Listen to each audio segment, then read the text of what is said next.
at 27 and 16. So I mean, you just gotta try to stop those other guys, contest, make it tough for Middleton, make it tough for Holiday, who at times have been inconsistent throughout some series, and then when it matters, they seem to step up at key moments. It's going to help them. I don't think it's going to help Chicago win this series. I don't think they're going to win. But it's definitely you're right about there definitely some things that some other these other playoff teams as they advance can look at to try to stop the Bucks. But to me, it's I think Giannis already proved he's an elite playoff player last year. I mean, yeah, 50 points, 15 rebounds, Yeah, five blocks in a yeah, elimination. let me just say like that Giannis 50-point closeout in Game 6. I think that's up there with MJ's flu game, For in sure, my yeah, for sure, opinion. yeah, for sure, definitely. It's one of the best games ever. I mean, just the way how dominant he was on both ends, and he was unstoppable out there. I think he's already proved that. To me, it's going to be the other guys. It's going to be Middleton and Holiday. They're going to have to Hmm. continue to stay great throughout the playoffs in order for them to try to repeat. It's a tall task, but I mean, I think they'd probably be one of the favorites outside of maybe Boston. I think it's going to be whoever comes out of the Boston Brooklyn series. To me, would probably give Milwaukee the most problems. I like Miami as well. I think they're good, but to me, I just feel like they're missing that other guy next to Jimmy Butler to take them over Okay. the hump. But we'll see how Sorry that to plays out. interrupt you here. They're saying they can't hear you on Colorcast, CJ. Oh wow, I don't know. It says It shows that you're on. yeah, that's weird. I'll try to get that fixed for you guys. Okay. Nick, if you don't care, go ahead and start talking. Let's Okay, anything. but Just just basically picking up from what like CJ mentioned about the Bucks last year. But like their formula was pretty much like it really worked. So Giannis was the guy that that was in attack mode, really dominating the game. But then once you went down to the stretch in the fourth quarter, and you saw it like throughout like the last 4 games of the finals against Phoenix, it was Chris Middleton who was really closing out the game with his clutch performances. So maybe they need to go back to that. I mean, Giannis has proven throughout the season that he is clutch. Obviously we saw that in the Brooklyn game that they played a few weeks back before the season ended. So I don't know if maybe like having Middleton as their closer is what they need to go back to, honestly. But in my opinion, I think the Bucks are also missing like a Marcus Smart type player. Like you remember like last year. Last year they had PJ Tucker, who was really an enforcer for that team. And now, obviously, he's in Miami now, so they don't necessarily have that. So who's really their true enforcer? Is it Bobby Portis? Is it Brooke Lopez? Like what I'm saying? Who is really that guy for them? So I'm not saying that's a big issue, and that's not a reason why they won't repeat. But having guys like that who who's gonna scrap and who's gonna do all the dirty work, that necessarily helps. We saw last year PJ Tucker gave KD a lot of problems in that semifinal series, and even in the finals, he gave Devin Booker and other guys issues as well. So. right. The Bucks, in my opinion, they still have a pretty good chance of repeating this year. But I will say, like, it is definitely going to be tough because whoever comes out of that Brooklyn Boston series is definitely going to give them issues. Miami might even give them issues. Even Philly, if they make it that far, I don't think Philly will make it that far. But if Philly does, they could possibly give them some issues, especially when you look at guys like Tyrese Maxey, who's dropped at 38 in the first game. So, what I'm saying? Like, it's not going to be an easy ride for Milwaukee, and I think to a degree they understand that. Listen, apparently they can't hear you either, Nick. So if you guys don't care, just close the app completely out and bring it back up, and we'll try to start it back up with you guys, see if we can get it going. If nothing else, I'll unplug my headphones and we'll just run you through my speakers. All right, hang on.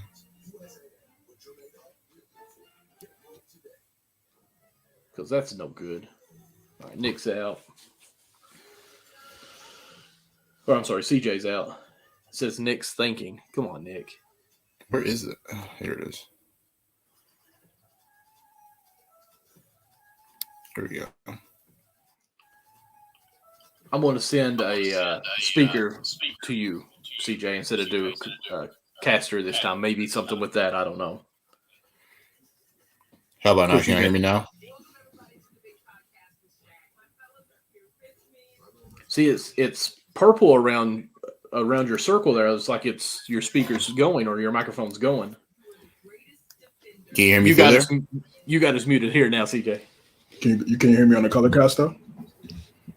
I tell you what, I'm sitting here thinking, let me turn up my volume on here. Go ahead, speak again. You can hear me? I can't hear him through my color cast. Go ahead. No, I'm trying to see if I don't see the purple circle around moving. I see the purple circle around me. But I can hear you, Nick, but I cannot hear CJ. Wow.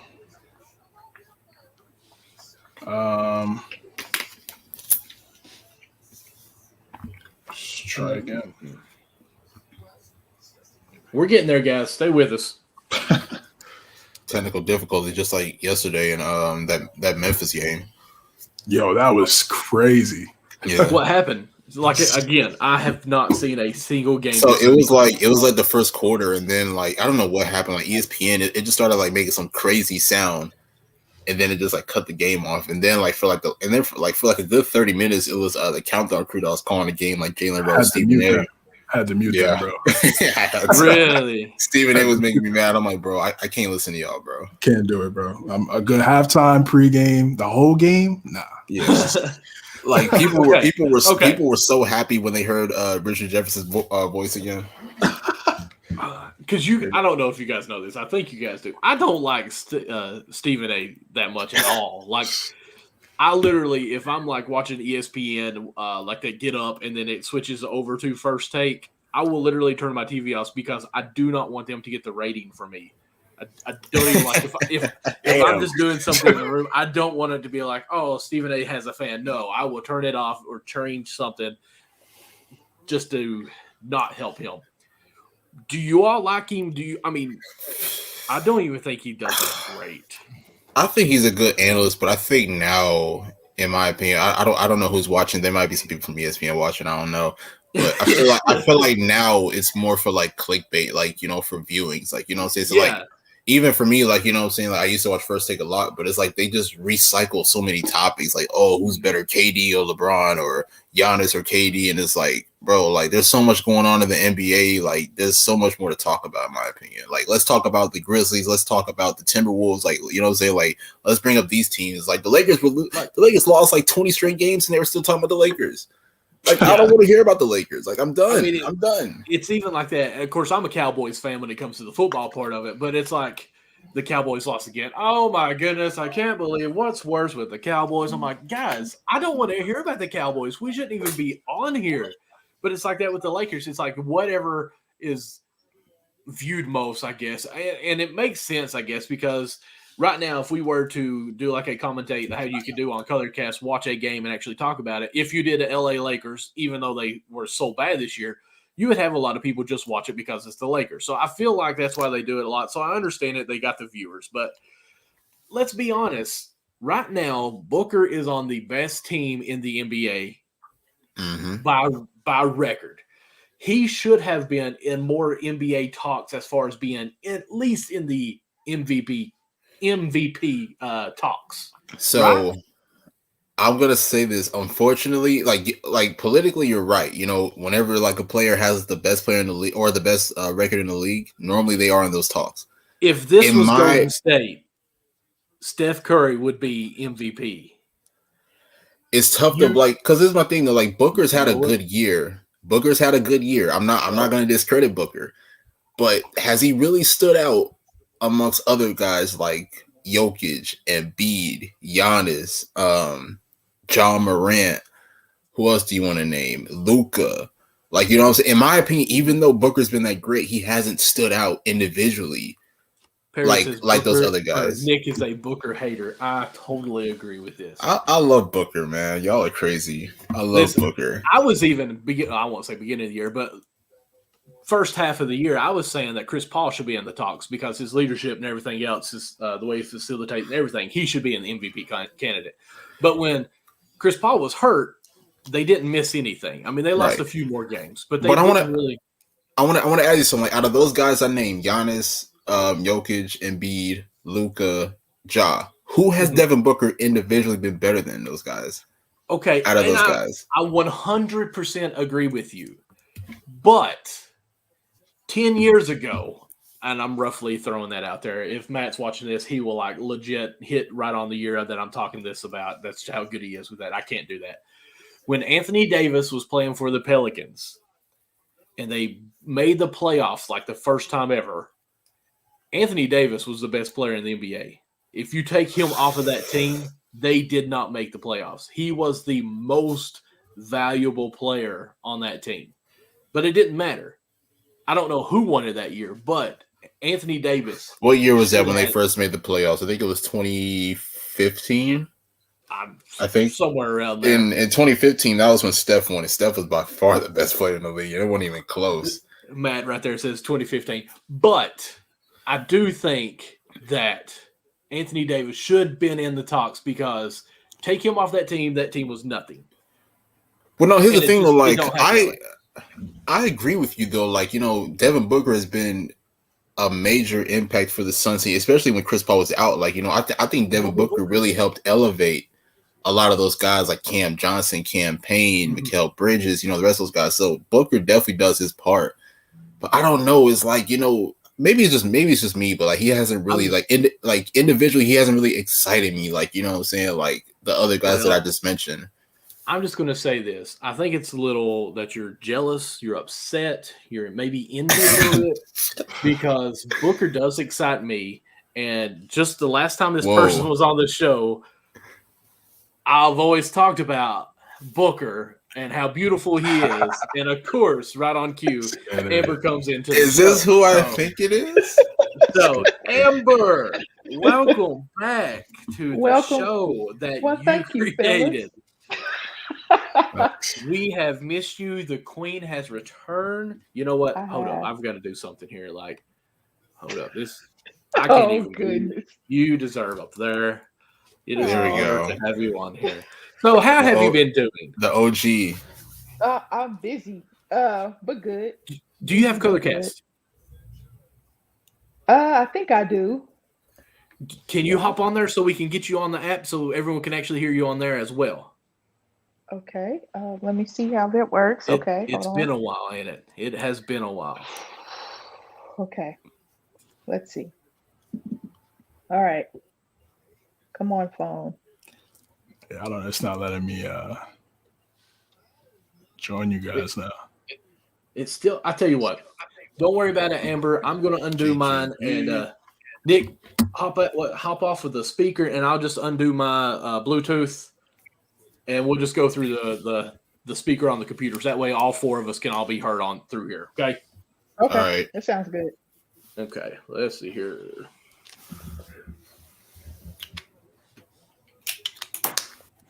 Oh, man. This is going to be great. Amber's back. I told y'all I can't wait to talk about the Cavs. Oh, my gosh. Well, since Amber's here, let me and Michael both just apologize because a while back, Amber said that the Cavs were going to be in the play-in. This is when they first drafted Evan Mobley. I'm like, there is no way this is going to happen. Then throughout the year, they were the third seed for a while, and I was like, yo, like the Cavs are good this year. And then they make the play-in. Unfortunately, they didn't make the playoffs. I wanted them to make the playoffs, but unfortunately they didn't get there. But yeah, it's a step in the right direction. So Amber saw the vision before we all did. Amber, I am off. Here we go. Michael has it on his notepad. There you go. I don't know if you can see it because of my lighting. So no, you can't. But it says Cavs in playoffs. Amber said that on July 31st. I wrote it down. That's crazy. In pen then, and she nailed it. So that's why she's the OG. That's why she's the queen of basketball. Oh, man. It was – and when I saw they make the play-in, I was like, yo. They were the third seed for a little bit, too. Yeah, that's what I'm saying. They were winning. They were winning games. And they did this without Colin Sexton. Colin Sexton got hurt. Mm-hmm. So and Rubio as well. Rubio, yeah. That was a big loss. I think they helped Darius Garland become who he's become. I really think they had a lot to do with it. But you guys, I just didn't watch the Bulls and Bucks. I went to go play some hoops outside. I wasn't interested in that series. Am I the only one that's not that interested in the Bulls and Bucks series? I mean, in my opinion, it's gonna be a sweep. So, okay. Sweet. Dang. Yeah, Y'all I want. predict a sweep? I want to see. Nah, I think I got him. I got Bucks in 5, gentlemen sweep. I Okay. want to see Levine, and you know, it's his first playoffs, his first time in the playoffs. I want to see if he could step up, have a big game or two. Maybe see DeRozan. I mean, he used to be called the Frozen when he was in Toronto. That used to be his nickname. So I want to see if he could kind of, you know, shake that narrative a little bit. But you know, that first game didn't look like it. But we'll see what he does in game 2. but Michael, since we're on this topic, let's ask Amber, because me and Michael are having a debate. So we know the Suns have had the best record in the league all year. Michael considers that Devin Booker's an MVP, and I hear him, but for me, Candidate. At least. yeah, my bad. MVP candidate for me, even though he's had a good year, I just don't think he stood out amongst other guys like Giannis, Jokic, Embiid, Luka, and even Ja Morant, in my opinion. So how do you feel about that? I think because the way the Suns are currently constructed, the balance of their team, it's going to be hard for him to get that consideration because of the balance. They have such good balance. Like if you take Devin Booker off the Suns, they probably still run like a well-oiled machine just because you got Chris Paul and Cam Johnson, Monty Williams is there, and DA seems to step up when others go down. So it will be tough for him to get that MVP nod.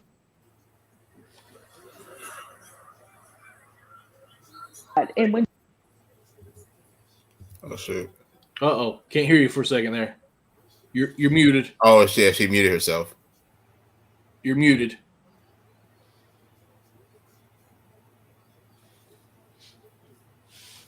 Now it's yes. Yeah. what's the last thing you heard me say? That Booker deserves to be the candidate for MVP. What's the last? That's- Up to your Did own- y'all not hear that? Because that's totally what I heard. I mean, that's the I only think- thing I heard.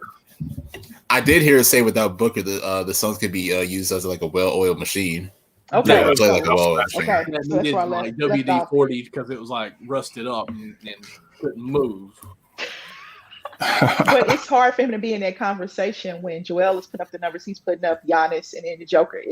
It's tough for him to get in that conversation for me because of the balance of the team around him. They do have the best record, but those other guys' numbers are just so much better. And the Joker has the Nuggets in the playoffs, and they shouldn't even be in the playoffs, in my opinion. Do they have a 20-point per game scorer? No. Who's the second leading scorer? Probably Monte Morris is probably the second leading scorer. Yeah, I think it Yeah. is. Yep. Yeah. So why are the Nuggets in the playoffs? So I saw on Twitter somebody said that the top, your MVP should be a top 4 seed. Steph was considered last year. They barely were in that discussion, but it's tough for Booker to get in that. It's going to be tough, and it's going to get even tougher because it's scary to say, but Giannis is going to get better. Joel Embiid is probably going to get better. Like, it's just tough for him right now. It's tough. I see the MVP. These forwards and centers are starting to take over that conversation. So I will say some of these notes right here, I've never actually looked at any more other than the Cavs in the playoffs. So I said that the Nuggets would have a better record than the Jazz. I was wrong. Okay. I also said that the Suns would have the number 1 seed. Sorry, I got something on my shoulder I got to dust off. I might have said 2. I can't remember. I don't have that part. These were just the hot takes part on this. Amber said that the Lakers would have the number 1 seed. We won't go into that. Anthony Davis, damn it, Anthony. Like, I thought, what I really honestly thought? That it would work. I thought that, okay, you got Russell Westbrook, take some pressure off LeBron off the ball. You got AD. AD's going to be healthy, right? AD's going to be healthy. Bron does his thing, and Russ just, can do his thing. And all of a sudden, it just fell apart so quickly. Oh, yeah. So, Yeah. and the hype that everyone gave us preseason on this, like we always, I think, in the back of our mind had some type of speculation on this. But it's like, okay, like I'm hearing the noise. Let's make this Laker talk real quick, man. I mean, they're kind of irrelevant, honestly. So many They're kind of irrelevant. irrelevant. Let's get them out of here. I said what I had to say. I said what I had to say. But Nick said that the Hawks would be a 3 seed as well. Or I'm sorry, I said Nick. Yeah. And Nick said the Hawks. Yeah, I said that right. Would be a 3 seed. So I mean, that's not too bad. I said the Knicks would be a 62, if I'm not mistaken. Okay. Actually, Something like that. I might be able to find that in my notebook quick. Sorry, So- CJ. I just had to mention that. Mhm. Hey man, I can't knock it, brother. It's, Well, CJ, I went to a game at the Garden and got to see Trae Young, so that was dope. when he made Taj fall. Yeah, I Oh. was there. I was like, you watch it live, it just looks way better when you're at the game than it does on TV. I was like, what? The whole crowd was like, oh. They kept playing it on the big board at MSG, and everybody was like, Crazy. oh. Crazy, yeah, man. That was crazy. That was a rough one to watch. Yeah, 47, I think, something like that. It was crazy. Y'all don't like him at the Garden. Y'all just, nobody likes him. And I'm cheering for him because he went to OU. I'm like, yeah, Trey. People looking at me. I'm like, yeah, Trey. I want to Yeah, ask you gotta that be while you're careful. talking about that. Yeah, after Is last Trey a year, villain? for I sure. was For sure. excited. I think he loves the villain role, so Yeah. Yeah, Cleveland hate him too. I mean, it was the Cleveland fans were clapping for a seat. He was waving them goodbye. Miami's hating him right now. Yeah, so yeah, exactly. So he's embracing it. I think it's good for the NBA. It's perfect for the NBA. You need Yeah, different type of styles, characters. Everybody's the same. It's it's boring. I was always like the sportsmanship, shake the hands, whole 9 yards of that. But sometimes it's nice to see someone that doesn't do that. Go against the grain a little bit, have a little Kyrie doing that too. So I respect it. I like it. Guys, I'm sorry. Apparently, I don't have that. Let me speak on the Kyrie situation, man, because it's kind of crazy to me. Like, it's been 3 years since he left to go for Brooklyn. Like, the fans need to get over it. Like, they need to get over it. It's not like their team is irrelevant. They're the number 2 seed in the East right now. I don't understand what this animosity of Kyrie is still going on right now. Like, it's insane to me. Yeah, I'm not defending him, but it's probably that clip where he said he was going to stay and he was here for the future, and then the same offseason he dips and goes to Brooklyn. That's probably what it stems from. But just like all fans, I mean, they're petty. Boston fans are really petty. I mean, then he stepped on Lucky at the half court on the logo, and then they threw the water bottle at him last year. So it's like he's never going to be able to shake it. They're in the same division, in the same exact division. They're going to see them 4 times a year, every single season. So you might as well just embrace it. He had a great game tonight. I thought, he was doing the middle finger to the fans, and he was going wild. He was going wild today. And I know he's sick that he wasn't able to get that dub With no food and no water. Yeah, exactly. More Ramadan too. So I know he was stressed after the game. Okay. I need to know. You said no food, no water, because it's part of religion, right? Like he's fasting of some sort right now, right? Mm-hmm. Right. Like, how is that going? Like, is there so many days he can't eat, or is that like a certain day he can't eat? Or do you guys know? I have no idea. Sun up, sundown, or something like that, where he can't eat. It's one of those. Either sun up you can't eat, or sundown you can't eat. I think it's sun up, or something like that, where you can't eat at all. Yeah, exactly. So he's fasting. I mean, he's out there on just hooping. So on God's good prayer. Amen. Right. You're better man than me. Jesus. Well, Allah's good prayer, should I say? Yeah, for him, yeah, Allah. Facts. Yep. So he's doing his thing. Okay, I know this is my ADHD. When I was in high school playing basketball, I would always eat a Hot Pocket before every ball game. Hot Pocket and the sour cream and onion chips. Was there anything that you all would listen? I'm fat. Okay, I can't really say nothing. I can't really say nothing. I used to have McNuggets from McDonald's. I used to have like a 10-piece for a few games, so I can't really say anything. Okay. Definitely Wendy's. Yeah, some Wendy's before they. You're in high school though, so it's like, you know what I'm saying. Like you're it's good when you're in high school. That's still totally good. Now, if we're in the pros now, oh no. Yeah, Yeah. my stomach is hurting. Y'all ate that before a high school basketball game? Our parents Yeah. used to cook for us. Like our parent association used to cook for us before high school games. Oh, Clutch. whoa. We had a strong parents association. Let me tell you, we had a very strong parents association. Listen, okay. I am blessed to say that.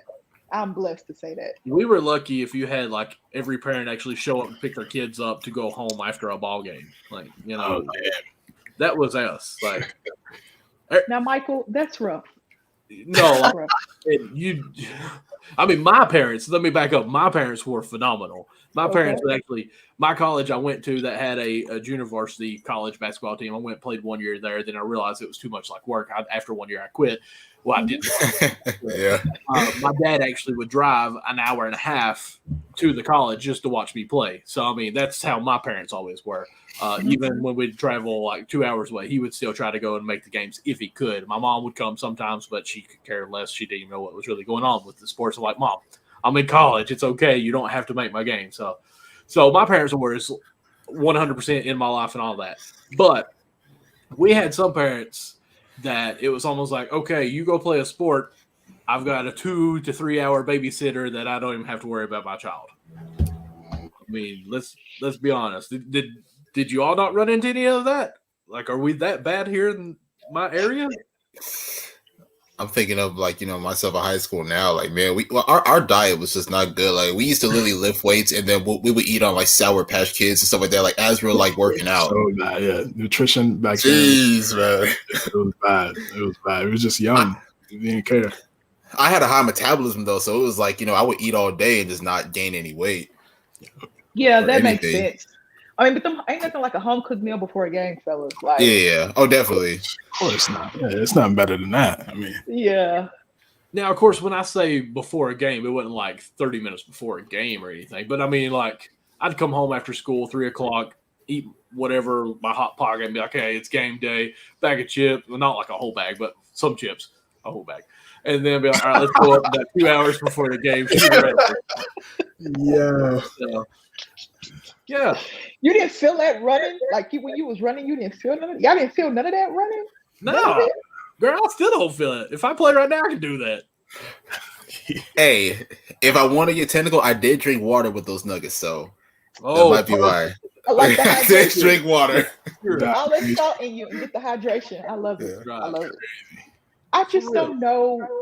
Like now, I couldn't picture myself eating like that. And I'm trying to think in college. In college, we had team stuff to do. But after games, though, we would go to either Chili's or we would go somewhere to eat after games. Like it was like a routine on Friday nights. Now on Tuesday nights, we kind of had to fend for ourselves. But on Friday nights, we go eat as a team. Like the boys and girls would go eat. And in my freshman, sophomore year, freshman year, I played freshman, JV, and varsity. And then sophomore year, I played JV and varsity. And then, of course, junior year and senior year, I just played varsity. So I played at 3 o'clock, playing JV. So we just couldn't. Where did you eat with CD Lamb? I didn't eat anywhere with CD Lamb. That was after I played college basketball. Okay. I mean, that wasn't when I was in high school, Matt. Come on, man. CD Lamb, that was way later. No, I'm so much older than him. Oh my Man. goodness. I'm an old head. You're right. I was probably in elementary when I was in. Well, You wasn't probably even born probably when I was. Oh, Oh, 23, 24. Yeah. So I understand that, fellas. Now, what's your most intriguing series thus far, you think? Besides, okay, throw out Boston and the Nets. Outside of Boston and the Nets. I'm still in CJ's answer from earlier because I wanted to take this series, but then he took it before me. I'm going the Timberwolves and the Grizzlies, 2 young teams. Anthony Edwards really impressed me yesterday with that big game. I think John Morant's going to come back with an answer. I think it's going to come back with a 40-baller game too. So, in my opinion, that series is going to go 7. I mean, I like to bring in every comment, so let me go ahead and bring this in. Oh, great knowledge on here and me. Thank you, Connie. I love you too. Thank you, Connie. Connie, what up, man? Cardi. What's up, Connie? It's good, my guy. So, CJ, you're still going with the same one then, right? The Minnesota and Memphis. Yeah, that's definitely outside of like Amber said, Boston, Brooklyn for sure. Looking at this, I talked about earlier, Amber, when you weren't on here yet, about the Dallas and Utah ones. Probably one of my interesting ones to see how it turned out. I said Denver earlier, but I was wrong on that. But I kind of am very interested in see how the Toronto is going to answer back from this first loss here with Philadelphia. Mhm. I think that could be an interesting series to finish on out here. What about you? Because Thibault can't play in Toronto, right? Nope. That's what I'm thinking. I mean, I can't keep. Yeah, it- he can't play in Toronto. Yeah, games 3 and 4, he's ineligible. Yep. I think that comes back to Philly 2-2. Okay. Because his length on defense makes a difference. And playing in Toronto is tough. I think that comes back to Philly 2-2. Jurassic I Park. like that series. Actually picked Toronto to upset Philly in that series because of the Thibault situation. I think Nick Nurse will outcoach Doc Rivers at some point. Oh yeah, I remember Probably Scotty Barnes got hurt. Yeah, that's right. That's also the that's thing, Scotty's too. ankle. Yeah. So that might hurt Oh, their. I saw that too. Yeah, I watched that live, and I might go to a game in Philly. I'm not sure yet, but That would be amazing. it would be great. I don't know because Scotty. It depends on Scotty, but that looks like it. He's Yeah, gonna look be bad. done for the series. I think he's I done for the think- series. I So think never Philly, mind. I think Philly would go up 3-1 in the series. Yeah, I think And so. then- Never mind. I forgot and about then Toronto would come back and just win it all because that's what Doc Rivers does. He goes up 3-1 and then he chokes. So But that Dallas Utah series is intriguing because if Utah can barely get by Dallas without Luka, then it'll be What the 4 heck? for the Suns. Yeah, no one's sold on Utah. Even if they get past Dallas, Yeah. no one's gonna take them seriously. Dallas- They'd have to upset Dallas- like Phoenix or something like that for somebody to really. dang near beat Utah without Luka. Like, how do you let that happen? Like you can't let that happen. Like They don't give Gobert the ball enough. He only had 1 field goal attempt the whole game. they It's pay too- him $200 and some odd million. Y'all know how I feel about Rudy Gobert, but yeah, I mean, I feel like there's some times where he gets some mismatches. You could, Yeah. he could dunk the ball, but they just they don't trust him. There it is, CJ. They don't trust him enough. So to just get the ball am- in the paint. I'm just So I believe this year. Cause like an outbreak in the close of the season. I believe this year they're gonna break it up. Yeah, you have to. Yeah. Like I'll say this on a card side of basketball because I'm getting into baseball and basketball cards again. I kind of want to invest some in Mitchell because I do think they'll end up breaking this up, and not a lot of people have dove into Mitchell too much because he is with Utah. It's just not a big a publicity. I'll say his name's not out there. He's not the Lakers, so thought about trying to get a couple of Mitchell's cards and see if he does go somewhere good. Like, I mean, honestly, Lakers would be great for him because they need a point guard, someone away from Westbrook. I don't think that'd happen, but I just someone to that effect because let's be honest, the Lakers are set with who they are, but we're not going to any more Laker talk. Just he's going to go somewhere. I think I just think they got to release him, right, and just start completely rebuilding, right? If Utah don't go anywhere, Gobert and Mitchell out. if they All the get teams bounced around them are getting better, in my opinion. 100%, if they get bounced out in the first round with Luka-less Maverick team, yeah, Luka-less. 100%. Lucas. I But want it to happen. Make it happen, please. Jalen Brunson, Spencer It's gonna be a big Dinwiddie. payday. Make it happen.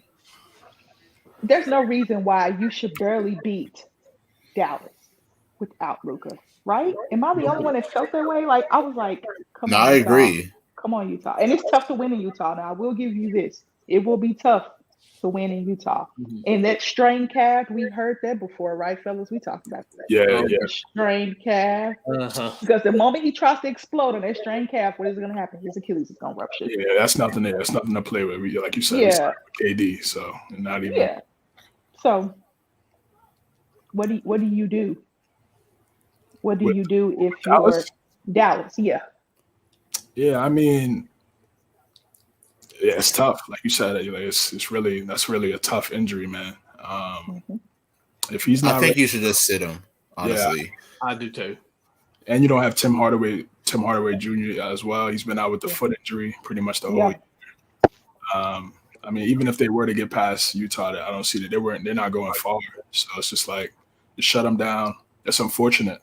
It's unfortunate that he got hurt, but I wanted to see him get past the first round for the first time in his career. But yeah, man, if Utah folds, which they had a 3-1 lead against the Nuggets in the bubble and folded, so I mean we've seen them do that before, but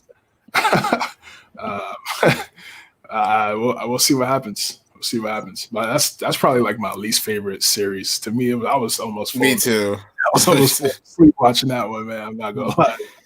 There's a reason why they made it the first game of like the entire playoffs. Exactly. They know exactly what they're doing. But that's because Luka wasn't there, right? Like if Luka's there, it might be more interesting or more entertaining. Oh yeah, definitely. For sure. Yeah, for sure. Yeah. I think we all just want to see Utah lose to a degree. Utah is Utah. Like you overpaid Rudy Gobert. You deserve what you're getting. And Utah fans would be at my neck if I said this. But it's true. Like I listen to JJ Redick's podcast, the I'm in the 3. If anybody else listens to that, It's a good podcast. Mm-hmm. It's a good one. And he was talking about how great Rudy Gobert is, and I'm like, but maybe I don't see it from the point of view that they see it because they actually like on the floor with him and see it differently. I just could not pay a big man that much money to not be productive on offense.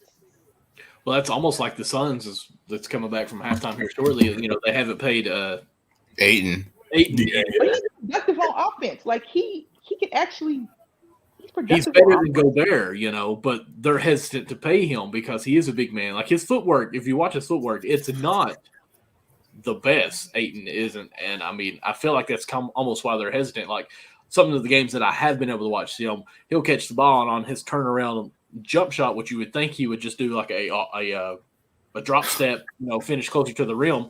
He's actually almost jumping and just turning right there where he's at. It's like he's always been too tall and he's never had to work on his footwork. So I'm like, hold up. Like, I mean, if that's really how you're going to do that, maybe that's why they're hesitant on paying you. Like, this is fundamental. But do you let him walk? That's the thing. Well, and what do you get back in return? What can you get? Because him and Devin Booker have a good rapport. Like they have a good core and a good rapport. Right. So they've been to the finals.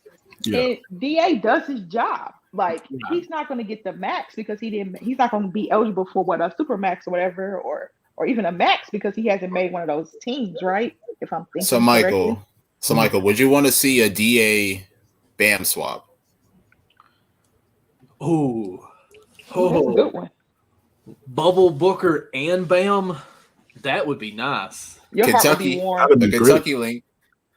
I would love it with Chris Paul's leadership. Absolutely. Pat Riley's not giving up Bam for. Yeah, he ain't giving him up. No. This is hypothetical. Did we get Hero in on that conversation too somehow?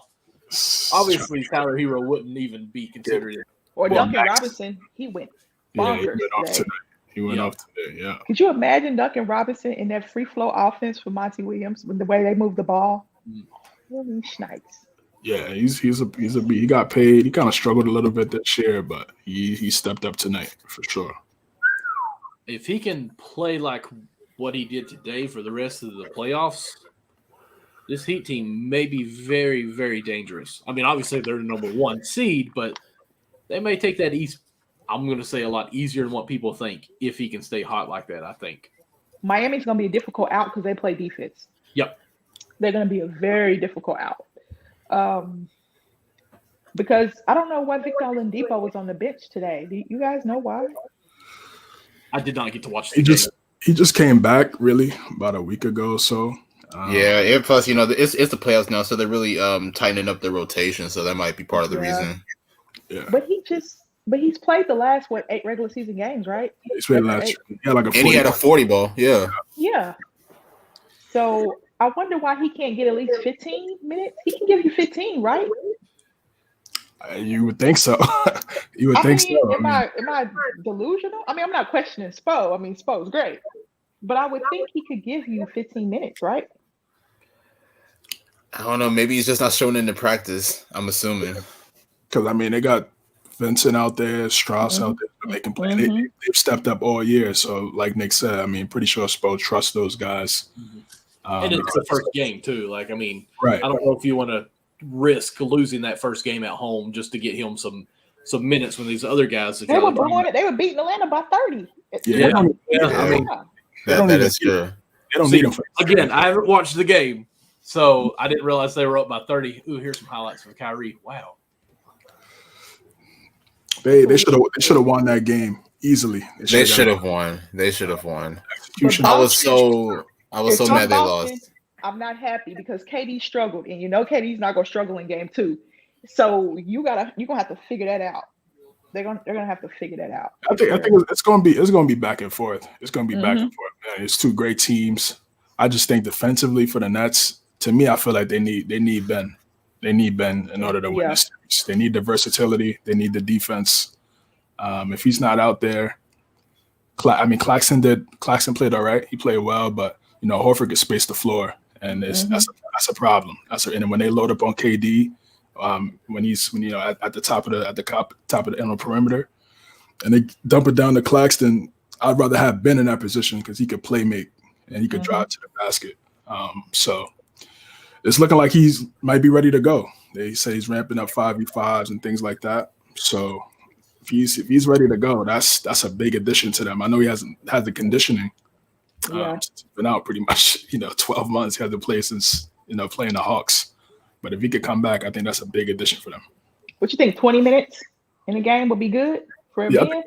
Yeah, I think 20 minutes. Definitely in that closing lineup.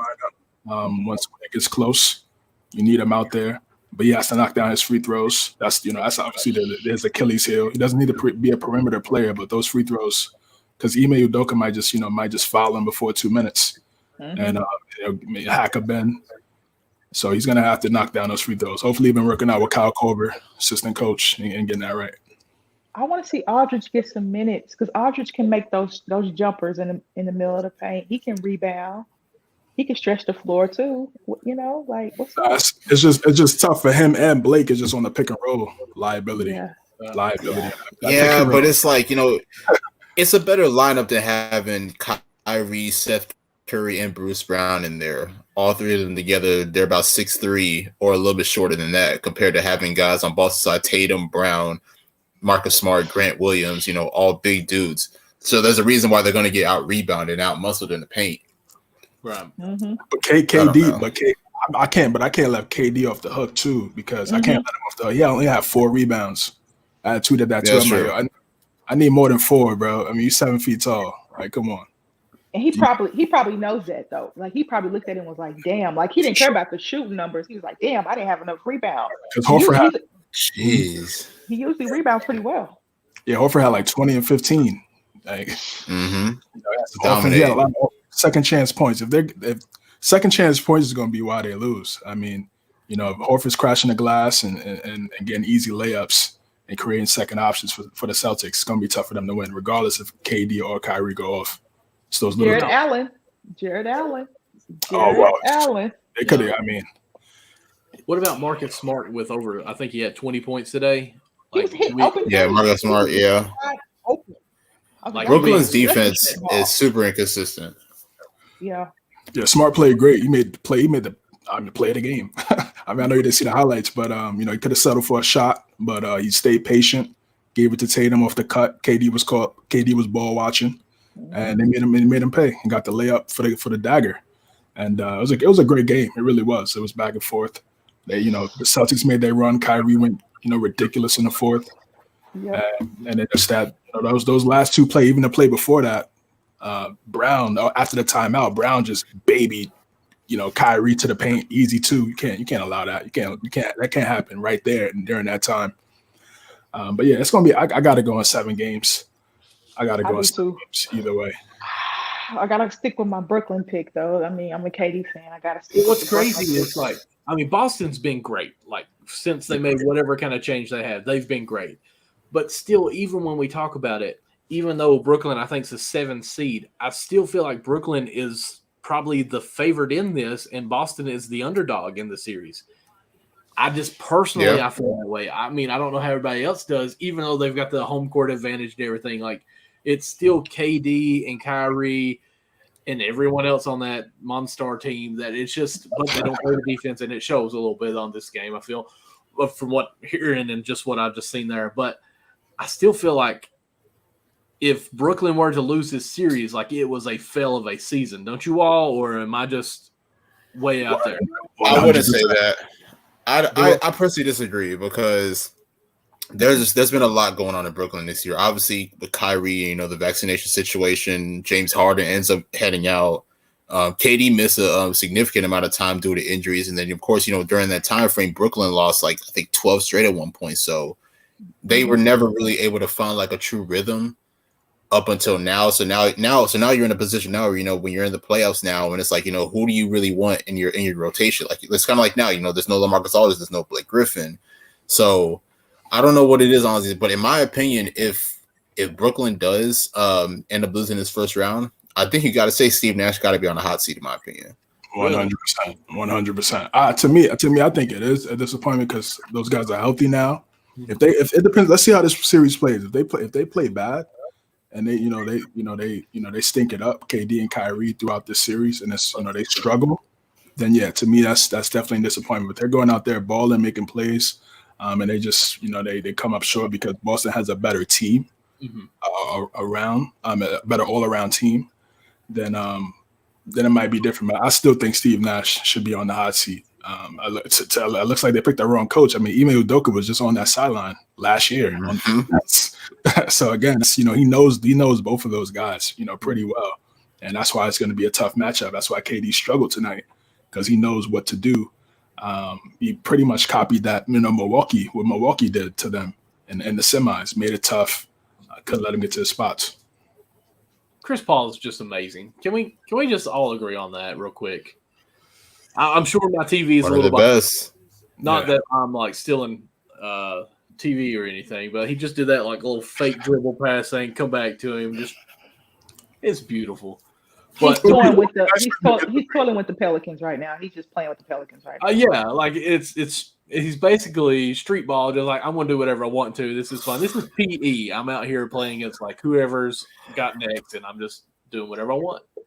I'm upset. So I'm upset about this because give credit to the Pelicans. They did their job in the play-in, but if PG does not miss that game, the Clippers are the 8th seed, and they're playing right now, in my opinion. But the Clippers could have got it done in Minnesota with PG. That's true. That is true. So it's like, and he played well. Don't get me wrong. He did play well. He had 34. It's just you're right. You're right. They had the two best guys, and 2 out of 3 of their best guys, and the Clippers didn't, and it was still really close. But I just look at the Pelican team. I think they have a lot of upside as well. I mean, you take Jackson Hayes out of that lineup that they have right now and put Zion in. It's nasty too. Yeah, that's tough to stop. It's 3 guys that can put up 25 any given moment. That's a dangerous team. And if Herb Jones, I think Nick, then you write something about Herb Jones. I think earlier in the season. I think so. Yeah. I think. Oh, actually, yeah. You're right. I did like a I think I did like a top rookie or underrated rookie article about a few months ago. I just wrote an article about Sean Kemp. That's all I care about. Yeah. Hey, I came through. Definitely did. I had to save it for your birthday. Thank you. You didn't even know it. It was like that's the hold up. I'll just wait for his birthday next year. Your guy Bones has been hooping for Denver. Yes. Hooping. He has. That's your guy. This rookie class has been really good. Pretty good. Really good. Yeah, man. And this is a hot take. I don't know how anybody else feels, but I feel like this class can be in that same conversation as like 96-03. In my opinion, let's give it some years.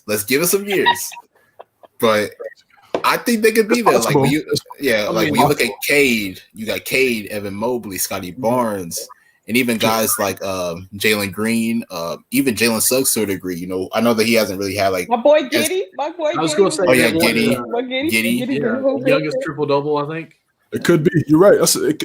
I could definitely see the upside. I see the upside with that. There's some talent. There's some talented guys that came out. More players in this class that are actually involved.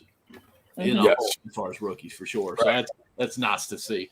But I want to back up just a little. Go ahead, Amber. I'll let you finish that. I said, I think Scotty Barnes and Mobley probably went to the best situations.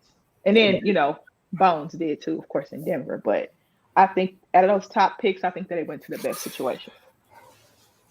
But I was just going to say, back with the Clippers a little bit, where we was kind of going there, I'm going to back up even further.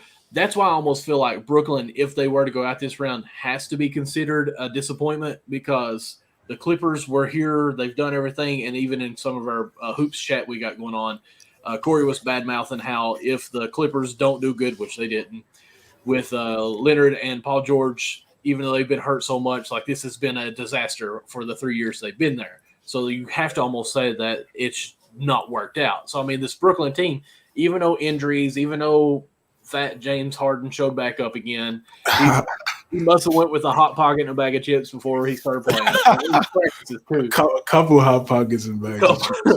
He didn't realize, he was only supposed to eat one out of the box. It was two servings. Dang it.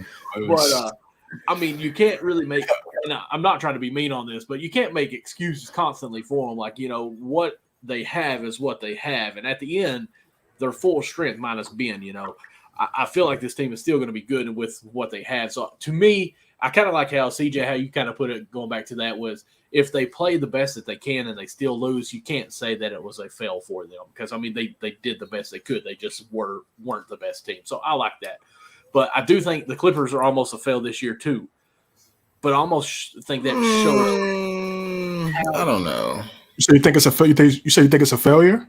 Not well. When I say a fail, like, disappointment. I mean, they didn't have Leonard all year. So, I mean, and Paul George wasn't so much. Like See, I want to go back and say, like, and again, I don't want to talk much about the Lakers because it's the playoffs. But like, everyone made excuses for them to not make the playoffs. Well, look how long we didn't have Leonard or PG playing for them, and yet they made the playoffs. So that, to me, is a win. But I'm just saying over the longevity of what the Clippers were going to be having these 3 years, I guess is what I'm kind of meaning there. Like, it's still showing that it's not happened yet for them. Now, I still think it can. Like, I think those two players are great. Now, I think that duo is going to split up soon as well. Well, we don't know how well Leonard is going to be because his injuries now. I mean, this is basically 2-3 years he's been completely out on these injuries. But so who knows? Yeah, if they're healthy next year and they fold, gotta bring it up. You have to, because you got that bubble when that's the definition of folding, and then last 2 years, like you said, they've been. I mean, it went to Western Conference Finals last year. Kawhi tore his ACL. I mean, I think that would have been a great series against Phoenix had Kawhi been healthy, but he wasn't. So, and then this year again, playing team. Ty Lue's a great coach. We all know this. But so if next year both of those guys are healthy, all those guys are there. Reggie Jackson's in his right role. Right. Morris is in his right role. Terrence Mann can step up, still be solid. Luke Denard, he played all right. He played pretty well. He ended up getting hurt at the end of the season. But if he can play and step up and be a big-time player for them and they still fold, then, you got to – Steve Ballmer's breaking that squad up. The Clippers has got some bad mojo or something, man, because it just seems like, with all these great teams that they have, they just cannot make anything happen. Like, even with this team, with the Lob City team, like they just cannot make anything happen. Some cursing. It's cursed over there, man. I don't know. It is. Maybe when they get in the new arena, the Intuit, whatever arena, it'd be better.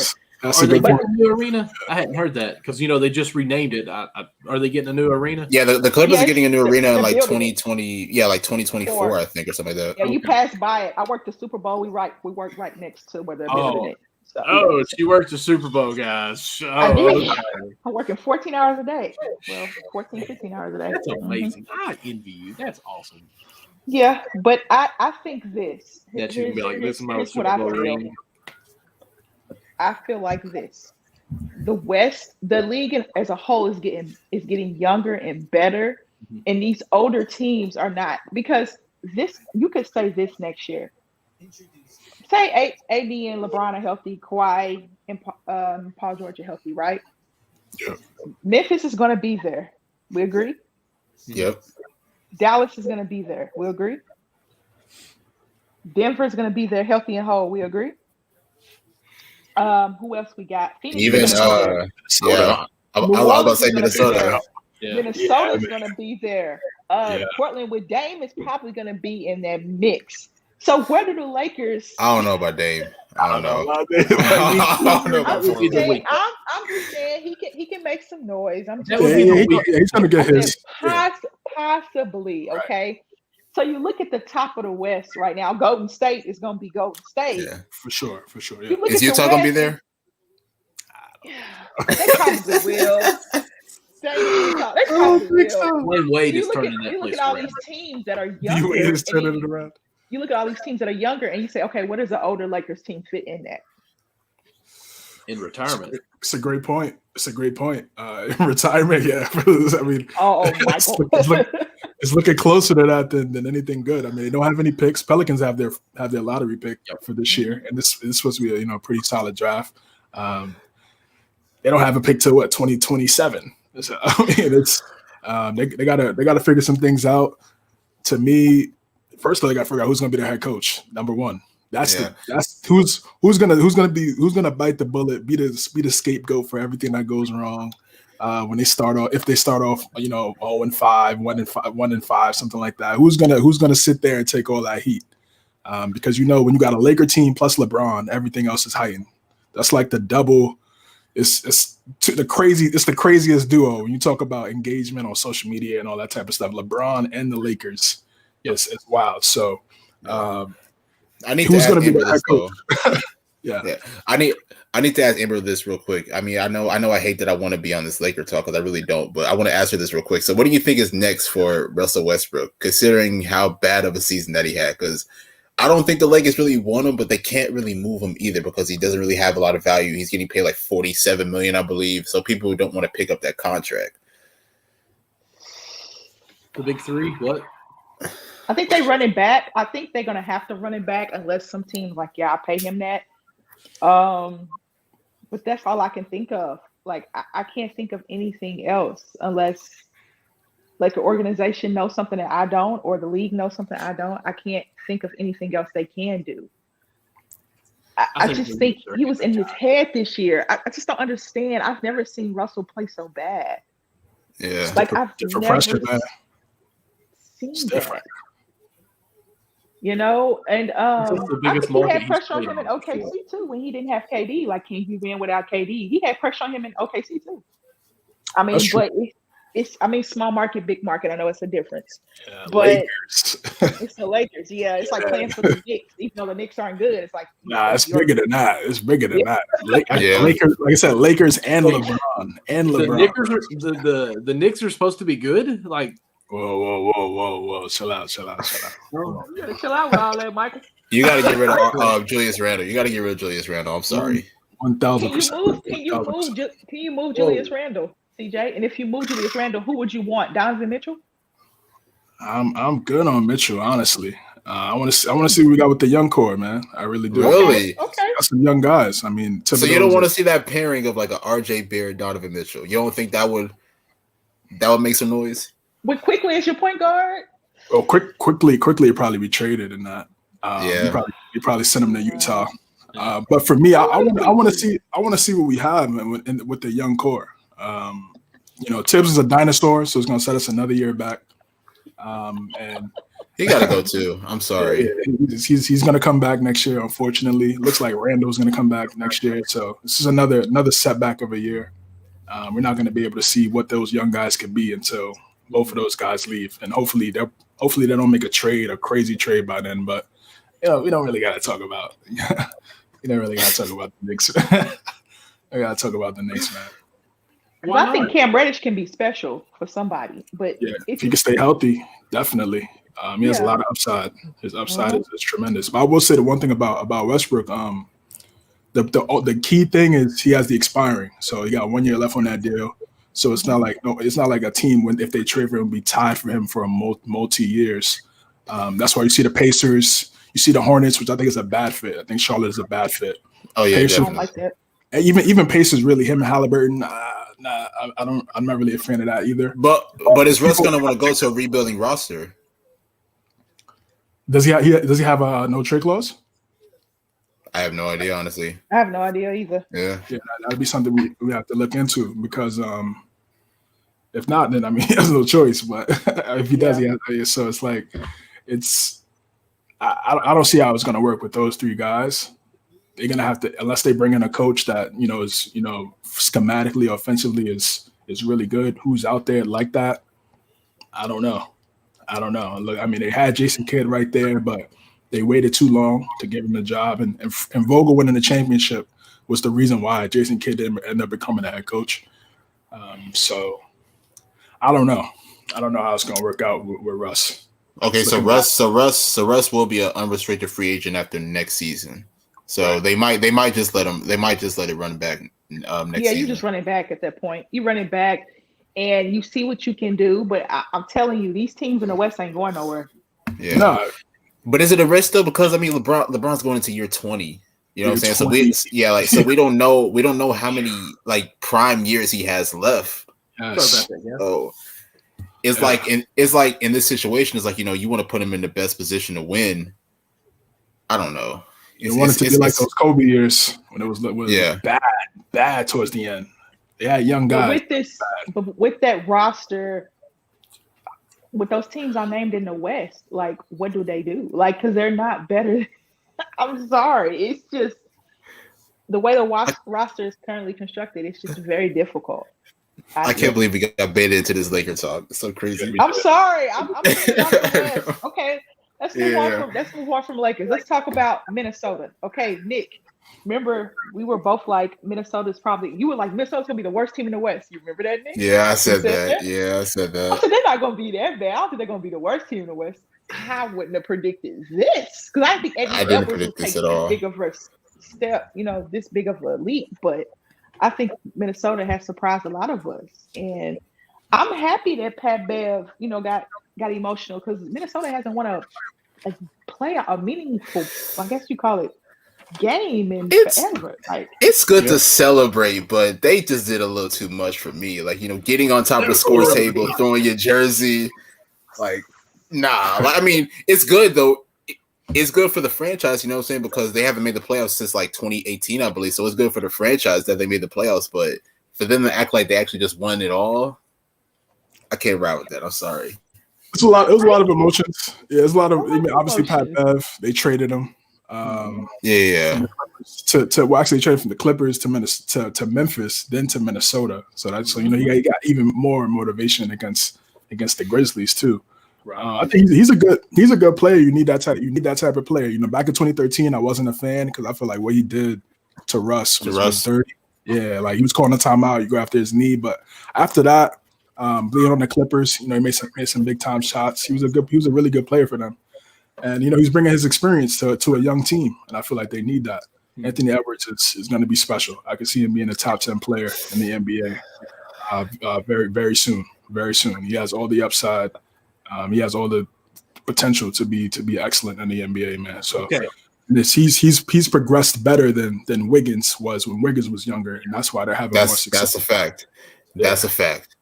If you could start a franchise right now, would you rather have Ant or Zion if Zion was healthy? Oh, that's a good Ant. I'm sorry. That's a good question. That's a good question, man. I'm going Ant. Anthony Edwards, because I need you to be healthy and whole and not be overweight. Oh, well, I'm totally out then. And plus, when you look at it, honestly, when you look at it, like, have we ever seen a sophomore play with this much confidence? Right. As Anthony like there's Edwards. usually somewhat sophomore slump, and like there's nothing. He just took off since the middle of last season. Since the middle of his rookie season, he's just like taking off. Mm-hmm. For sure, it's close. It's close to me. For me, man. Amber. I'm a big Zion. I'm still a big Zion fan. I know you are. I know you are. But 27 and 7. No, the best ability is availability. 100%. We had talked about that because this is 2019. We was talking about that. 2020 we was talking about that. So that's facts. But yeah, 27-7 in this sophomore year. You know, like 63% shooting too. So, but yeah, that's the big, that's the big issue with him is the conditioning, is the health. I'd probably still take Zion. But it's close. It's close. See, I can't be mad at that. I can. I'm gonna get mad at it now.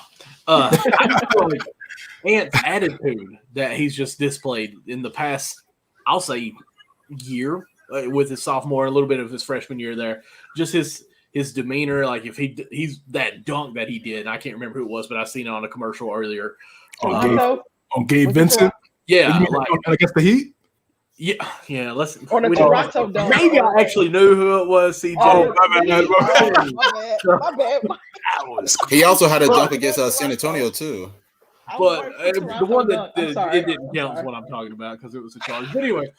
Like he didn't care, and just that demeanor, he's like, "Hey, my attitude, you're in my way. I'm dunking on you." And they always say, if the train's coming, you're on the track. You best move. Like Zion, like if you're on the track, like that train's not even going to move because it's overweight. Like it's loaded down, and it's another caboose to try to push it. And that's the thing that just makes me so upset, though, is because I don't know. Like you're in the NBA now, so it's like your job is to stay ready at all times. And it's like for me to see Zion weighing about 300 pounds and, him not playing for a whole year. And then we see videos of him. 300. That ain't 300. Trust me. That's more than 300. But what'd you think? Like 350 range? Nah. Because muscle, I'm saying probably 325 to 350 because there's muscle with that. But there's a lot of pudge on that man. And he's at what, 6'5", I think? Yeah, 6'6". Yeah, he like 6'6". Yeah, 6'6", something like that. Not for the NBA, but for me. But so he's hefty. Like that's the trash bag is. He's hefty. Okay. But I must say though, like at 325 or so, and you're still being able to do 360 dunks like that, like generational. But that body is taking a toll. But you see now his body is taking at a young age. It's taking a toll on him. But here's my thing. Like we go back even what we talked about when I was in high school. We didn't have no nutritional whatever, but Amber, you all had someone that cooked for you, that took care of you, made you good food, like in high school. In college, I've watched stuff talk about Kentucky, how like I never can say the word right, but their cooking classes, culinary arts. Culinary, yeah. Look at that. Like they would collaborate with their sports people and like, hey, this is what you need to be eating. This is your intake on calories. This is what you need to do to be built well. Like, Duke did that with him. That's college. Yeah. He is now in the NBA. Like, old dude's making bank. All he's got to do is say, hey, get me my one chef that's going to fix me exactly what I need to be healthy.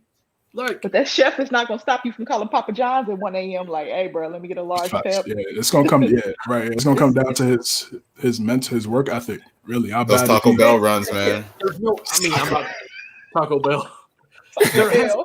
Listen, I bet you he's kept, what is it, DoorDash? I bet you he has kept them in business. He's got stock in that.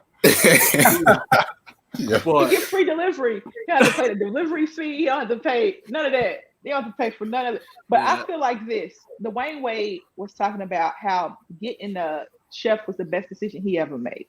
Chris Paul went plant-based, and he probably be able to play for another 5 or 6 years. So it really depends on you because with that weight, he's going to have to learn how to control it. And he's young enough to control it and has the money to control it. I know people talk about his outfits and all this. Yeah. Leave him alone about his outfits, y'all. Y'all have to leave him alone about his outfits. I'm just concerned about his weight. He gets his weight under control. I said this before the draft. He's going to have to lose weight. People are like, oh, he's Zion. I was like, okay. That body can only take so much, and he's an undersized big man, I guess you could say. Yeah. No, he is. Yeah. He's undersized big man. Let's not say undersized. He's short, big man. Like because he's not undersized. Well, I mean from a height standpoint. Yeah. He's a big man. The shots he's getting right now is crazy. I can say this because I am. Like he shops at Big Dog with me, I think. And the thing about it is that he also plays very reckless too, like when he's on the court. Yeah. So, I completely agree with everything you guys are talking about. If he's healthy though, CJ, I'm rooting for him to be healthy and to get that way because that would be wasted talent if he does not if he can't get his weight under control and figure out how to keep his body together, right?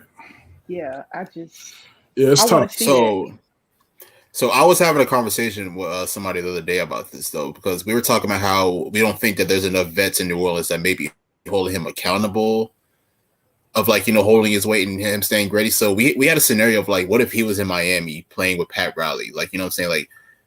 Like, would he be in game shape? Of course he would. So like, I feel like it might be the culture in New Orleans is part of the reason why he's not really maybe taking things serious and he's not really, getting into shape, because I feel like there may not be anybody in the front office or in like the coaching or even the vets or even one of the vets on the team that's holding him accountable of that. That's a fact. Yeah, before they got CJ, that vet was Ingram. He's like 24. So it's like they need some older guys in there to definitely so you could be that could be a mentor to him. Big. Yeah. Yeah, because just imagine if you went to training camp 330 in Miami, or like 330 pounds in Miami. Oh no, we knew you meant 330. You didn't have to say that. We didn't knew you didn't mean the time. We're talking about time. We knew you meant 330. All right, but I think Jimmy Butler would be like, "Yo, we going to run some more laps before we even start." Like I think that culture would just be like, "Nah, this ain't happening." So what's a good playing weight for him? What, 280? How tall is he? I think 260. I think I'm saying 260. Are we saying good as in realistic or like for Zion? Like, I think he came into the league 280. Right, he did. Are you sure he came into the league 280? Yeah, I think he did. Yeah. Okay. Which is wild. Let me find the draft chart. He needs to be getting a contract with. Because I remember Coach K was saying it in Duke. He was like, "Yo, this guy's 280." I was like, "What?" Like that's. Do you think he was really 280 though? Do you think that? You think he was more? I think at Duke he was probably a little bit less than that. He looked small. He did look a lot smaller back then, but it's tough. I mean, he got hurt. He broke his foot or something happened to his foot, and the shoe incident. No, I mean this year. Oh yeah, this year, yeah. I think he broke his foot, and you can't train, but that's not an excuse for still not eating right. So. Yeah, I agree with. I agree with you guys, man. He has to. Yep. During the draft, he was actually 284. Wow. Okay, so 260. I think 260 is good for him. I think it is. I think so. Yeah. I mean, honestly, and I ain't trying to be. I mean, y'all know I'm just playing on this, but like for his actual health, like he needs that. I think coming from the fat guy who's sitting behind the camera, like. If you're I'm just saying, like, he's going to be playing in the NBA, and if he's like 300 pounds, really trying to do this, like, that's honestly scary for his actual life health. I think, for sure, because they run. What do they say? I want to say like 10 miles, 15 miles a game is what they kind of average out, or is it more than that? That's Steph. Steph runs. That's a good yeah. That's a good question. I never knew like how much they ran. That'd be something to look at. I know Steph runs crazy like during the game. Like they showed his analytics about how he moves, him and Clay, how they move. It just depends on your position, though. Right. Well, it depends on your position. True. Listen, when I was a freshman in high school, I was a big man, like I played the center, and I hated it because I had to go block to block. By my junior year, I was point guard, which is sadly, and I loved it because I went from 3-point line to 3-point line, and that was it. Get some floaters in. No mid-range jumpers at the elbow. No. Just stay in the corner. And then you take that pass to the Tucker. You flip that wrist down to the block to that big man right there. Perfect. So you don't have no mid-range jumper, no floaters, no layup package. Listen, no job. If I shot the ball, it was a layup because I worked to get there, and then I'm like, man, just make the showboat pass. Listen, they call me the doctor because I was setting up shots left and right. Okay. Yeah. I miss these stories, Michael. I miss them so much. Listen, now my 1 year in college, I was ready to beat one of my teammates because I crossed the guy up from the right side of the wing, came over to the elbow, coming down the paint, looked to my guy in the corner at 3-point line, extended my arms like I was passing it to him, and I had a guy on the weak block, flipped my wrist over there to him, but extended my arm so the whole defense shifted out to the 3-point shooter. The guy hit him in the face with the ball, and then it goes out of bounds. I'm like, come on, man. Like KYP, Michael, KYP, know your personnel. You know, I hear that, and I've heard that my whole life, but here's my rebuttal to that. Okay, I'm listening. If he's on the floor, he should also know me, and I'm a passer. Because listen, You should be good here. enough to be on the floor, right? You can. That's true. But here's what you're as a I point heard you say guard. that's true. I'm good. Your mic's muted. Can't hear you. As a point guard, you got to know who you're playing with. I agree. I know. You got to know. You got to know that. My coach be like, Amber, you know she can't catch that. I said, well, I'm just gonna take the shot then. Then why put her out there? That's my thing. Like, there was seriously in high school, there was one guy, like the coach finally said, listen, Lawson's going to hit you in the head at least one time a game. We know that's happening. I'm like, why is he on the court then? Look, she played good defense, and I like him. He's one of my buddies. But, like, hey, if you're there, you know it's coming to you, man. Yo, New Orleans kind of came back. Yeah, they are. What was it? 10-point lead right now? They but you know it's the second unit on the floor for Phoenix. So 37 points in that quarter. Mhm. Where did that come from? Sheesh. yeah, Monty can't Telling beat you. You add number one to that team, man. Because they're They're going gonna make the playoffs next year. They'll make to the get a playoffs. good pick, too, right? Yep. Yep, they get a Got good the Lakers pick. Yep. I got their pick and the Lakers pick. So, and their own. Wow, I didn't even think Make about Laker that. fans cringe. Wow. They're going to go up there and say, and this pick was the Lakers, and we take. Sorry. But I have a funny feeling that. Do you guys think that the East will ever catch the West? I think it's almost there. I mean, I kind of Almost think. Yeah, I think they're honestly neck and neck. You think about it Now, to a degree. I feel like the East is more closer altogether, but I feel like the 1-2 of West is much more superior than the one of the East. yeah. So I don't know if I'm going to say that they're close, but I feel like the competition of the East has pushed number one a lot further or more made that end more competitive. Now, I do think it's getting better. Like last year, I think it would have been a joke at this point. Like, who cares really? But of course, the Bucks in the East won it. But I think they're moving in the right direction. A lot of West Coast players did come to the East this last year, and I do like it. Kind of, I want to say balancing out more because the West, as far as 1 through, I want to say 14, I believe it is, was very spread on the West Coast. Yeah. East 1 through 14 was actually kind of close. 1 through 10 was like decided by, I want to say 5 to 6 games. Mhm. So I do like that. It was a lot more competitive, and I think that's only going to get better, especially with Trey. We've been talking about he's only going to get better. Even LaMelo Ball is going to get better and make Charlotte, I think, is going to be a good team here soon. Miami, I feel like, is poised for years to come. Bucks, I think Drew's going to be a Buck for quite a while now with Giannis. Do you think Giannis ever leaves? Because, after he said, I'm here to win. He ain't going nowhere. I don't think he's going, but, he kind of made a comment there once, like, hey, I won one, so who knows? But It's up to the Bucks front office. Right. Really, Right. I mean, that's what it comes down to. And then, we don't really know what to expect with Philly with the trades that they've had going on. We've got them going. They're still learning. And then even with Brooklyn, too. So, Maxey could save that whole thing, man. mhm. Maxey's- Where'd he go to college at? I love him in Kentucky. I love Tyrese Maxey in Kentucky, and I love that pick for Philly. And then he just took off this year. He's become a different animal. Like if James could transition to that true just point guard type, and Maxey could kind of That's what he needs to be at this point. be that Yeah. second scoring option other than Embiid. Then they could be pretty good, man. Tobias, I would get off that Tobias contract. I'm not a big fan. he did have a pretty good game though. He had a pretty good game one. I don't see it. He had a good season too when he got that contract. Not this season. Oh right, yeah. Like when he got he played at the right time to get that contract. I mean, Right. it was either Butler or a cheaper Butler, and so I mean, it kind of just worked out well for him, not on a front office team, but I just feel like he doesn't get the type of criticism that under 10 now, guys. Right now, Yes, Phoenix 82, Yeah. on my end.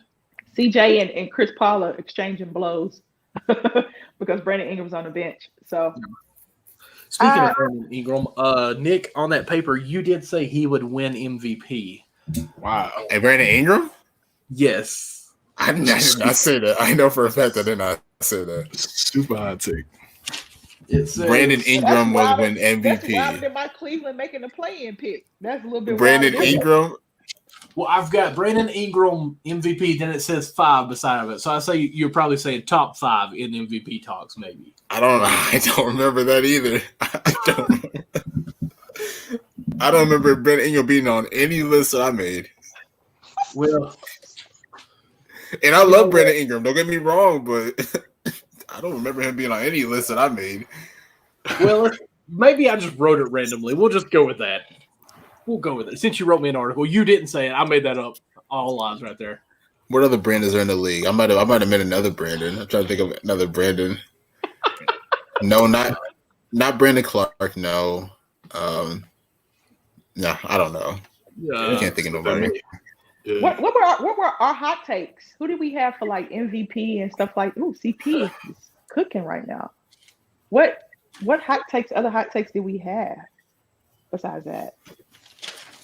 Did we say MVP? Did we talk about MVP and most improved and coach of the year and all that? Did we talk about that? You know what? I think the top 10. How about that? Man, I'm a genius. I said that in August. Like on my paper, I didn't write any of that down if I wrote it. Okay. So who do you guys? I do. Who do you guys got for MVP? I got Yeah. Joel. Okay. I got Giannis. What about you, Michael? I'm still to be determined. I think they just need to cut the trophy in 3 ways and just give it to Jokic, Embiid, and Giannis because it's way too hard. It's difficult. And honestly, I'm okay with that because without Jokic, you don't have Nuggets at all. Period. Yeah. And even Embiid carried Philly for the longest time. I mean, you had some of the smaller roles pick up their play big time, but oh my.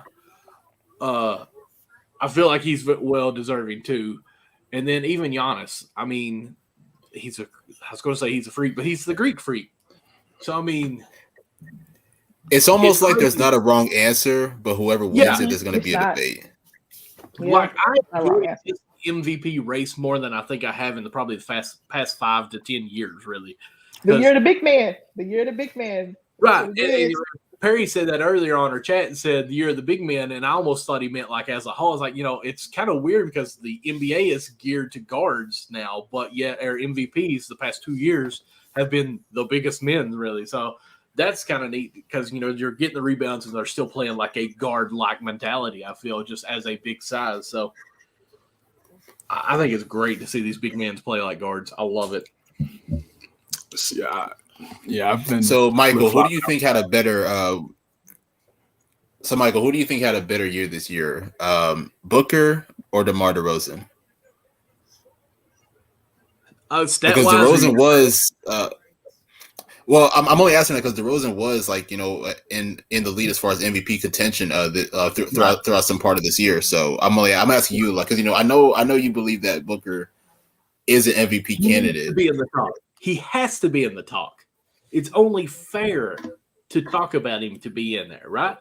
The number one team's number one player has to be MVP talk, right? I'm not saying You going back to Booker. You going back to Normally, Booker, aren't you? normally that's correct. Normally that is Normally it correct, is. but I The don't numbers, know. they- It's like, these teams are the numbers. You can't deny Yeah. the numbers. and not Let's see even if- that though. Like performance-wise, he just hasn't really stood out to me amongst other Mhm. guys, in my opinion. He's top 10. If you want to go top 10, he's definitely in top 10. But top 5, I don't know if he cracks top 5 in my opinion. I mean, I'm okay. Let's see here. This season, he's averaged 27 points, if I'm going to round up, 26.8, 5 rebounds, 4.8 assists, with a PER of 21.3, which is 23rd best. That's Devin Booker. Let's see if I can. Let's see here. Well, Joel Embiid was a scoring champ, but I bet he's averaging double-digit rebounds, probably somewhere around double-digit rebounds. Yeah, definitely. See, my thing, and I hate going by strictly just stats, is Joker is going to be winning in just the assists, because where he has so much on that. That's where I kind of give him a little bit. They run the offense through him. I mean, Right. They run their offense really through him. Like, you know what I mean? So. Looks like DeRozan is 27.9 points a game. Rebounds is 5.1 and assists is 4.9. So, I mean, really, they're the same player. I think It's tough out here, man. most people say DeRozan because of maybe like the shock value. I don't think a lot of people thought he would, play this way first year in Chicago. In Chicago alone, like them being relevant. Like Right, being relevant, exactly. People had him as the worst offseason free agent. Yeah, exactly. There's a narrative for sure, and I think that's why. Narrative. That sounded much better. There's a narrative, CJ. That's what I meant. I think, I picked the Suns' Bulls narrative to make is the playoffs. best record in the A. But I think the Bulls surprised me in the East. And I think DeMar DeRozan credits the way he's playing now with the Bulls to Greg Popovich. He talks about how Pop kind of prepared him for now, being in that Spurs system and stuff like that. He shoot 6 for 25 today. Yeah, he shot horribly. Yeah, he was bad today. What do you guys think about Poole not even being on MIP? Ooh, that's tough. Really? He needs to be there. He needs to be there. That's insane. I'll take Ja off. And I'll take Ja off. you can get I'll take Ja off. I agree. Yeah, I don't understand why Ja's even on the list. I mean, I know his numbers have improved compared to last year and the year before, but I don't think he's a most improved candidate in my opinion. Yeah. I Like agree. if you ask me like top 3, I will say Jordan Poole, Desmond Bane, and there's somebody else I'm missing. DeJounte Murray. Yeah. Well, they got. I would throw Garland, and they got Garland. I think Garland, Poole, and for me it's Garland, Poole, and Murray. I think those probably be the 3. It's because what Garland did with the Cavs. I mean, we talked about the Cavs. He's been the main reason for that. And then DeJounte played amazing for San Antonio too. So, but yeah, that was a shot. I didn't know why they put Ja in there. And then what about defensive player of the year? They got Smart, Bridges, and Gobert. I personally got Jaren Jackson Jr. Okay. That's what I'm missing. That's one that's missing. Okay. So who do you take off? Sorry. Who do you Who's take missing? off? Oh, Bam. Okay. And Okay. Bam is missing too. Yeah, he was missing. Yeah. I feel Who like do you take Gobert's off? like he already has 3 of those. I mean, Gobert need to go, man. I'm sorry. Yeah. Like One I of might those sound like I'm guys hating, that but fit- yeah, one of Yeah, those let guys somebody. that Yeah, fit like let somebody the else get the award, man. Like, Yeah, see, and I'm gonna hate a little bit here, but like Gobert's blocks, like okay, Anthony Davis at UK got a lot of hype as far as being a great offensive player, when a lot of times it was the point guard penetrating in and throwing the lob and him just dunking it. Like they're like, oh wow, Anthony Davis with another dunk, he's a great on offense. No, the point guard set him up and did everything for him. Like to me, it's great that he can time it. I'm going to Gobert here on the blocks. But really, some of it is how the defense plays the man as it comes up to him, and then Gobert is leaving help defense to block. Like we all know, to get most of your blocks is from the help defense side. So I can't really say a lot of that defense is good for him, or like he plays great defense. He can time good. Like I'm going to go with Marcus Smart, who guards 1 through 5 some, granted not 5 a lot. Bam, my guy who has guarded the best players 1 through 5 on every one. To me, I feel like those should have some more value of some sort than just blocks. Now, don't get me wrong. I'm not trying to take all the focus off of just blocks because, I mean, the only stat you got for defense is steals and blocks. That's it. But, like, there's got to be like constant pressure, like how many times you were guarding the best players. Like, I mean, there's got to be some more on that. I just feel like they should really emphasize some more advanced stats on defense on this. Mikal Bridges is on the eye on that list that guards 1 through 5, by the way. Marcus Smart does, but Mikal Bridges does it more. Mikal Bridges he should definitely be on that list. Yeah. I think I'm fine with anybody winning the Buck Gobert at this point.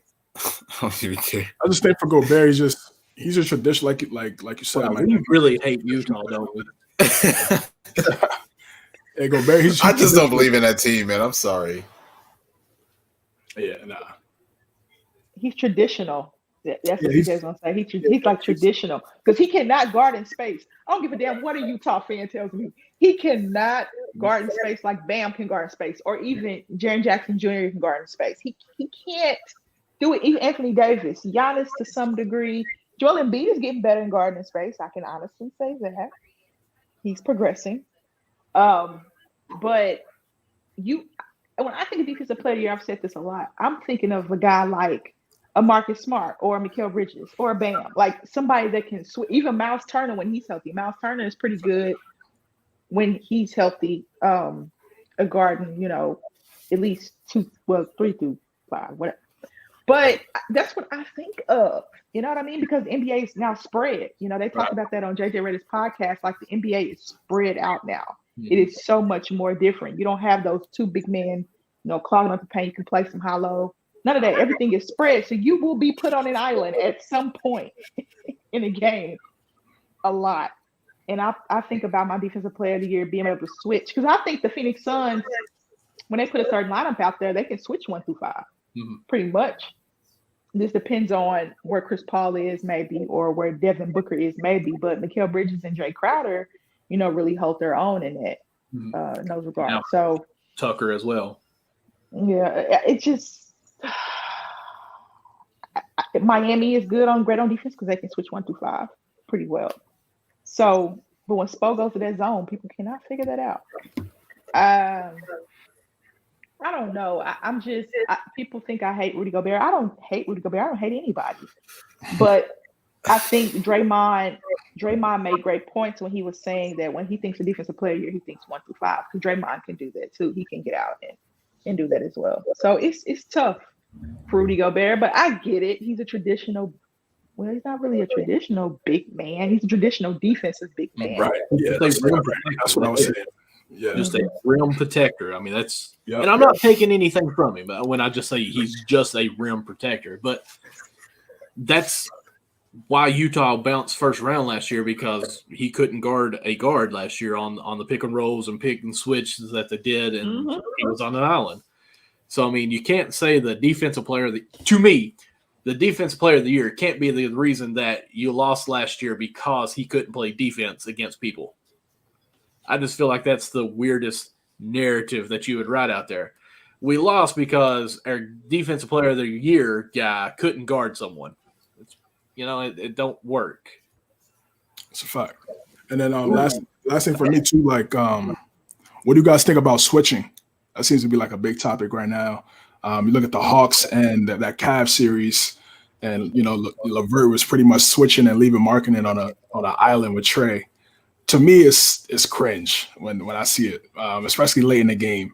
You leaving your pretty much like you're saying with Gobert, like in a smaller lineup type deal, and you set the screen and you're just leaving him out there. Yeah, you're just leaving him out there with an elite perimeter player. It's a death wish. So, what's your guys' almost like what Amber said? Know your personnel. Honestly. Yeah.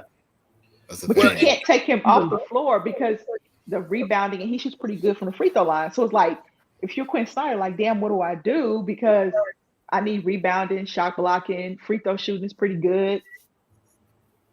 You can't take him out, but what do I do? Like, do you get caught in that crosshair of? That's what Nick said. Break it up. That's what you do. That's what you do. They got to make some big changes after this year. They're going to sign them divorce papers, Nick. The divorce papers is coming. They got to. I'm sorry, but Utah's a team that's just not getting anywhere. I'm sorry.